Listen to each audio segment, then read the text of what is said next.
Remember that part in cardiology where your instructor started talking about axis deviation? And he went on this long, drawn out explanation about this whole system um, that really seemed like a whole bunch of word salad, numbers, and charts that nobody could ever really tell you why it was important. And at the end of the day, you just immediately erased all that from your brain and said, I will never need this. Because honestly, nobody could tell you why you needed it in the first place. Well, I'm sorry to say that there's a good chance it's on your next exam. Okay.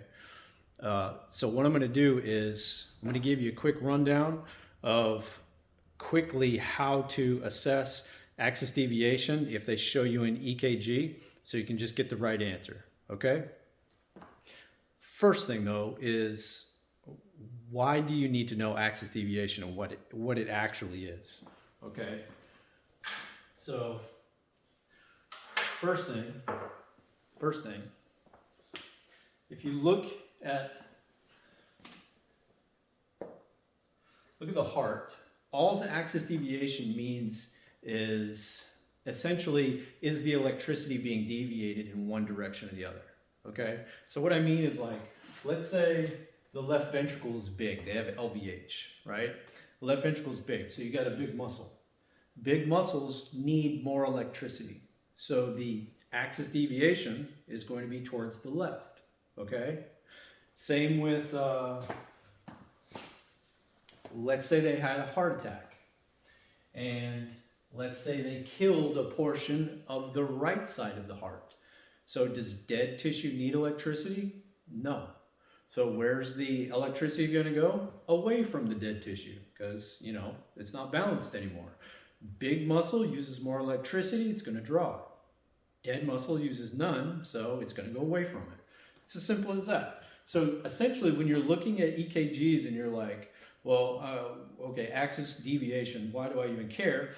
Axis deviation is simply just a quick way to look to see if the electricity is going in abnormal directions, okay? That's literally it. So, let's say you go to take your exam, and they show you an EKG, a 12 lead, by the way, a 12 lead ECG, and they go, where is the axis? Or is the axis deviated? Or is it left axis, right axis, normal axis, or extreme? Okay, and you're looking at it and you're like, well, I didn't memorize any of these numbers. And that's fair, okay? Because most likely you're just going to be shown a 12 lead ECG and they're going to say, tell me about the axis, okay? So for me personally, my quick way of looking at this is I go to lead 1, lead 2, and lead 3. And you can use other leads to do this exact same trick. I just like looking in one side of the paper just for all my answers, okay? So I'll go to lead 1, 2, and 3, okay? And now I'm simply looking at the complexes. Is the R wave up? There's the S wave down, okay? So on a normal EKG, just to show you normal, most of your R waves, or all your R waves are pointed up, but I'm saying the complexes are either primarily R or primarily S, okay? So they should all be upright complexes in lead 1, lead 2, and lead 3. And what does that mean? Everything's normal.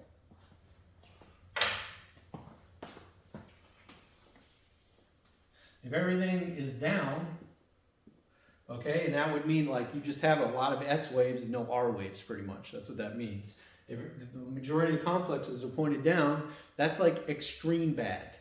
That literally means electricity is going in the opposite direction of how it's supposed to, okay? But what if they go, well, is it right axis deviation or left axis deviation? How do you know? So check this out.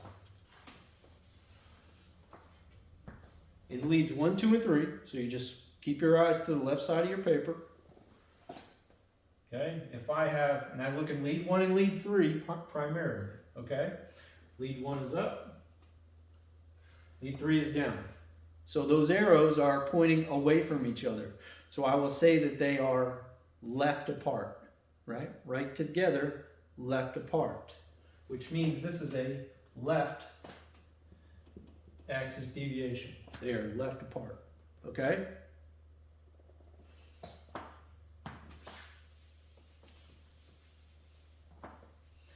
Now, it's literally exactly what you think. If you look at your ECG, leads 1 and leads 3, are they pointed at each other? Well, that means that they are right together. So guess what? You have right axis deviation. And that's it. Okay? You could literally shut this video off at this point and get that out of it. Because most likely when you go take your exam, they're going to show you, like I said, an EKG, and you're going to look at it and they're going to go, is it right axis or left axis? Go to the left side of the paper. Are they pointed at each other? Right. Are they pointed away from each other? Left. Okay? And that's pretty much it, guys. I am going to add one small thing to this, though. Okay? And for those who just want to take it to the next step, it's fine. If you're ever curious about finding fascicular blocks, okay? If you don't know what a fascicular block is, think about like your bundle branches, right? So it's your well, let's say, right, you got a AV node. This is your bundle of His, okay? And then we'll say it's, right, your bundle branches. Each one of these is a fascicle. If I block the whole thing, it's a bundle branch. But like this guy's a fascicle, this guy's a fascicle.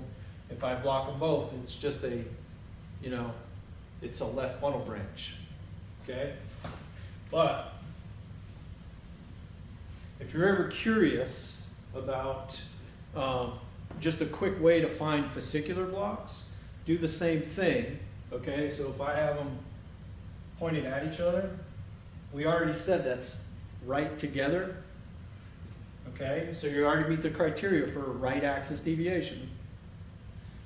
If you have this, you also have a posterior, what they call posterior fascicular block. Okay, posterior fascicular block, which is on the left side. The right only has one fascicle. We just call it a right bundle branch. The left has two. So if you're wondering, like, which one is it, if you ever want to know, if you have right axis deviation, it also meets the criteria, electrical criteria, to be a posterior fascicular block. Okay? Now, let's say, for example, you have this guy. So that's a left axis deviation. We know that already. Now, if you're wondering about two here, okay, if you have a, if it's equal or even close to equal, this is actually what we call a physiologic left axis deviation. So when they say it's physiologic, that means that it's solely because of like muscle enlargement. It's a physical issue, okay? Not pathological with disease state, okay? But if you go in here and you find a deeper S than you do in R wave, so the complex is primarily negative, in this case, then it's not physiologic. Now it is a pathological left axis deviation, which means it's probably from a heart attack. And now think about that closely, because they tell you when you have a left bundle branch block, you cannot diagnose STEMIs on 12 leads unless you use like a Scarbosa criteria. That's true. But we're also practitioners here, and if you have somebody with signs of ACS and a pathologic left axis deviation, you should think, right? Hopefully, you should think that something is pathologic here, and if they have signs of ACS, there's a good chance you are looking at a heart attack, okay? The other thing to add to this is if I have a pathologic left axis deviation, it's also an indication, it also meets the electrical criteria that you have a anterior fascicular block. Is that a big deal? Yeah, it absolutely can be.